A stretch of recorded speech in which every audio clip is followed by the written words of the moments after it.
Breaking news share कर रहा हूँ। सिंध समेत सॼे मुल्क में वोटिंग जो अमल शुरू थी वियो आहे। अक्सर शहरनि में पोलिंग अमल शुरू न थी सघियो आहे। बिल्कुल नाज़रीन, इंटरनेट मुतासिर थियण सबबि वोटिंग अमल भी मुतासिर थियो आहे। वोटिंग अमल सुस्त रफ़्तारी सां शुरू थी वियो आहे, जॾहिं त सिंध समेत सॼे मुल्क में वोटिंग जो अमल शुरू थी वियो आहे।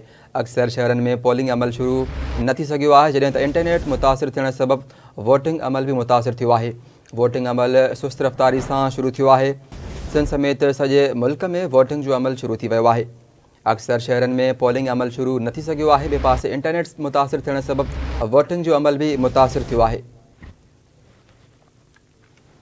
ब्रेकिंग न्यूज़ अवां सां शेयर करे रहा हूँ। सिंध समेत सॼे मुल्क में वोटिंग जो अमल शुरू थी वियो आहे। अक्सर शहरनि में पोलिंग अमल शुरू न थी सघियो आहे। इंटरनेट मुतासिर थियण सबबि वोटिंग अमल बि मुतासिर थी रहियो आहे।